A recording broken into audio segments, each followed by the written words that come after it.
வணக்கத்திற்கும் போற்றுதலுக்கும் உரிய பல லட்சம் மக்களின் பாசத்தை பெற்றிருக்கக்கூடிய தலைவர் அவர்களுக்கும் அவர் நெஞ்சத்தில் குடியிருக்கும் தொண்டர்களுக்கும் இங்கே கூடியிருக்கிற அனைவருக்கும் என்னுடைய மிக பணிவான வணக்கம்.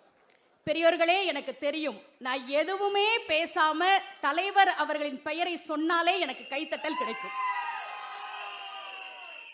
ஆனால் தமிழரங்கத்தில் மாபெரும் ஒரு மேடையில் தமிழனின் பெருமையை சொல்வதை நான் கடமையாக கொண்டு பேச ஆரம்பிக்கிறேன். தமிழ் திருக்குறள் இருக்குல்ல, முதல் குறள் கவிஞர் அறிவுமதி சொன்னார், நாமெல்லாம் தப்பு பண்ணா வீட்டில் இருக்கிற பெரியவங்க சொல்லுவாங்க, 2 அடி கொடுத்தாதான் திருந்துவேன். நாம் எல்லோரும் தவறு செய்தோம், நம்மை திருத்துவதற்காக நம் பாட்டன் வள்ளுவன் 2 அடி கொடுத்தான். அதுதான் திருக்குறள். அதிலே முதல் குறள், அகர முதல்ல எழுத்தெல்லாம் ஆதி பகவன் முதற்றே உலகு. இதுல ஒரு தப்பு இருக்கிற மாதிரி இல்ல. அகரம்தான் உலகத்தில் உள்ள எல்லா மொழிக்கும் முதல் எழுத்துங்கிறார் வள்ளுவர். இங்கிலீஷ்ல எது முதல் எழுத்து? அப்புறம் ஏன் வள்ளுவர் உலகத்தில் இருக்கிற எல்லா மொழிக்கும் அகரம்தான் முதல் எழுத்துன்னு சொன்னார்?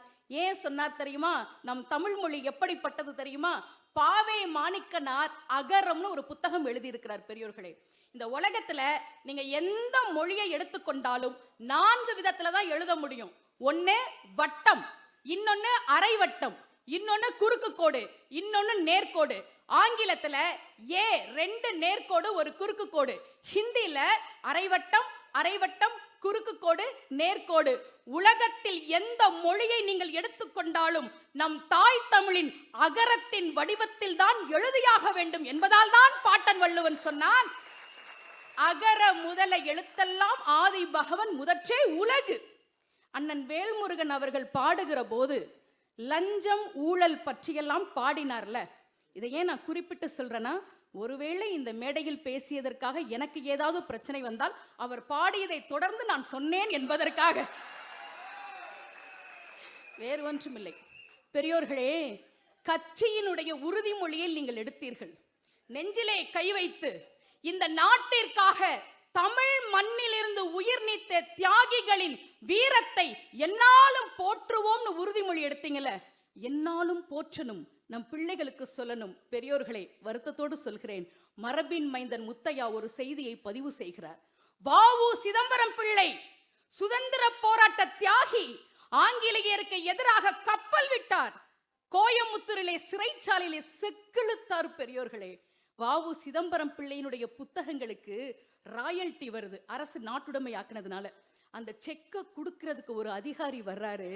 அவரு வ.உ. சிதம்பரம் பிள்ளையினுடைய மகன் வாலேஸ்வரங்கிட்ட லஞ்சம் கேட்டாராம்.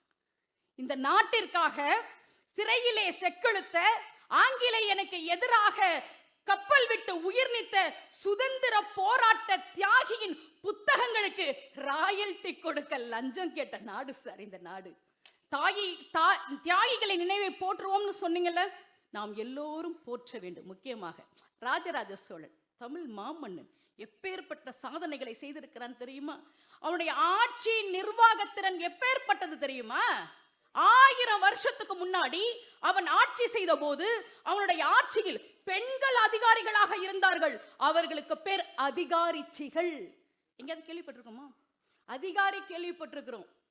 எருதூர் குஞ்சரமல்லி, அந்த அம்மாவுக்கு கீழே 180 பெண்கள் வேலை பார்த்தார்களாம். ஆட்சியில இருப்பவர்கள் எப்படி இருக்க வேண்டும் என்பதற்கு நம் தமிழர் காமராஜரைத்தான் உதாரணமாக சொல்ல வேண்டும். முதலமைச்சர் ஆகிறார் காமராஜர். பெரியோர்களே, மாபெரும் மேடை. தமிழனுடைய பெருமையை பேசுவதற்கு இது போன்ற மேடை கிடைக்காது என்பதால் பதிவு செய்கிறேன். காமராஜர் முதலமைச்சர் ஆகிறார், அமைச்சரவையை அமைக்கிறார். இரட்டைமலை சீனிவாசனுடைய பேரன் பரமேஸ்வரனை இந்து சமய அறநிலையத்துறை அமைச்சராக ஆக்குகிறார். எதிர்ப்பு தெரிவிக்கிறார்கள். எப்படி இவரை நீங்கள் இந்து சமய அறநிலையத்துறை அமைச்சராக்கலாம்?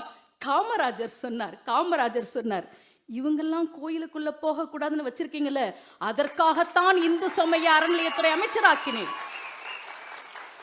பரமேஸ்வரனையும் அவருடைய சொந்தக்காரர்களையும் இனி எந்த கோவிலுக்கு போனாலும் பரிவட்டம் கட்டி கும்பிட்டு கூப்பிடுவீங்களே, அதற்குத்தான் அவரை இந்து சமய அறநிலையத்துறை அமைச்சராக்கினேன் என்று சொன்னவர் காமராஜர். காமராஜர் ஏங்க கருப்பா பிறந்தாரு? கருப்பு தானே காமராஜர், கருப்பு தானே. ரொம்ப அழகா அப்துல் காதர் சொன்னார், ஏன் எங்கள் காமராஜர் கருப்பாக பிறந்தார் தெரியுமா? படிப்பதற்கு வசதி இல்லாத ஏழை பிள்ளைகள் எழுதி பழகும் கரும்பலகையாக அவரே இருக்க போகிறார் என்பதால் எங்கள் காமராஜர் கருப்பாக பிறந்தார். ரொம்ப அழகா தலைவர் ஒரு பாட்டுல, சிங்கப்பெண்ணை பாட்டுல, சிங்கப்பெண்கள், சிங்கத்துல பெண் சிங்கம் தான் வேட்டையாடும். சிங்கப்பெண்ணுன்ற வார்த்தை ரொம்ப பொருத்தமானது. அதுல உன்னால் முடியாது என்று ஊரே சொல்லும் நம்பாதே, எல்லோருக்கும் சொல்கிறேன். ராஜ்மோகன் அவர்கள் என்னை அழைத்த போது சொன்னார், எங்கள் கட்சியில இருக்கக்கூடியவர்களுக்கு நீங்கள் தன்னம்பிக்கை உரையாற்ற வேண்டும் என்று சொன்னார். ஒரு செய்தி சொல்கிறேன், உன்னால முடியாது, நடக்காது, எதுக்கு வீணா, இப்படிதான் சொல்லுவாங்க, இப்படிதான் சொல்லுவாங்க. எத்தனை பேர் நம்மளை கைத்தட்டி ஊக்குவிப்பாங்க? இல்லை, மனசுல வச்சுக்கோங்க.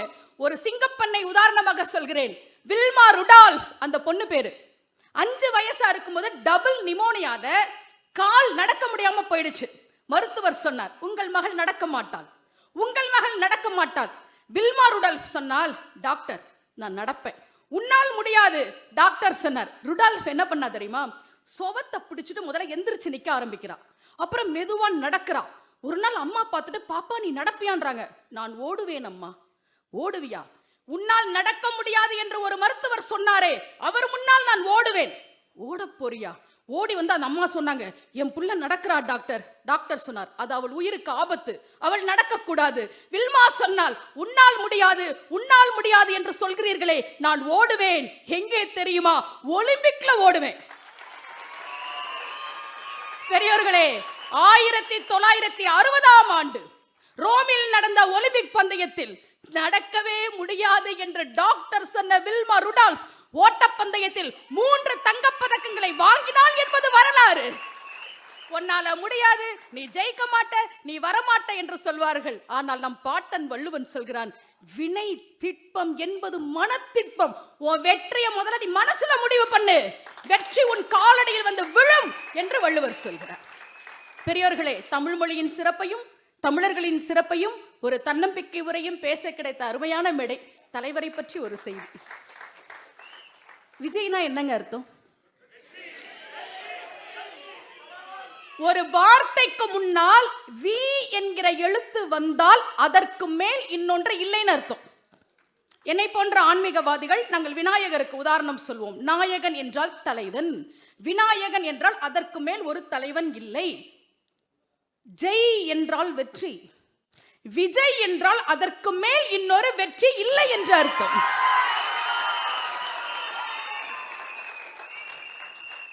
பெயரில் வெற்றியை வைத்திருக்கக்கூடிய தாங்கள், கட்சியின் பெயரில் வெற்றியை வைத்திருக்கக்கூடிய தாங்கள், எடுத்துக்கொண்ட அனைத்து முயற்சிகளிலும் எண்ணற்ற வெற்றிகள் உங்களுக்கு வந்து கிடைக்க வேண்டும் என்று வாழ்த்தி, இந்த வாய்ப்பை கொடுத்த அத்தனை பேருக்கும் நன்றி பாராட்டி விடைபெறுவதற்கு முன்னால், தமிழ் மொழியினுடைய சந்தம், எல்லாரும் முருகனை பத்தி பேசினாங்க.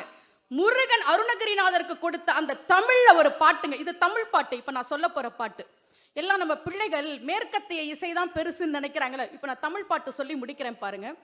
துப்பாரப்பா டற்றை மொய்க்கால் சொற்பா விளிமு குணமோகம் துற்றாயப்பி டற்றோலிற்றை சுற்றாமதன பிணித்தோயும் இப்பா வக்கா எத்தா சைப்பா டெற்றை உலகில் பிறவாதே எத்தார் வித்தா ரத்தே கிட்டா எட்டா அருளை தரவேனும் தப்பா மற்பா டிச்சே விப்பார் தத்தாம் வினையை களைவோனே தற்காலிச்சோர் செற்றாய் மெப்போ தத்தாய் தனிகை தனிவேலா அப்பா கைப்பா லைப்போல் சொற்பா வர்க்காவதன தனிவோனே அப்பா நித்தா முத்தா சித்தா அப்பா குமர பெருமாளே.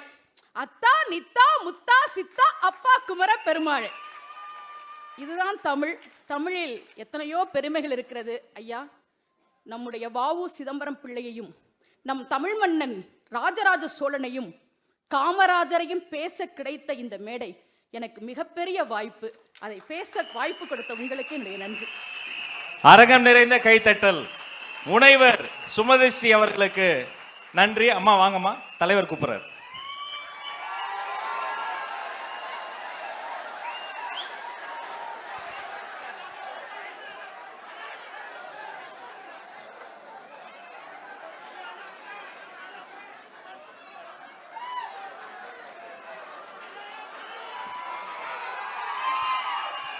சிங்க பெண்களின் கரவொலியோடு வெற்றி தலைவர் பொன்னாடை போர்த்தி வாழ்த்துகிறார். வாழ்க உங்கள் தமிழ், வளர்க உங்கள் தமிழ் பணி, வெல்க சிங்க பெண்களின் முயற்சி.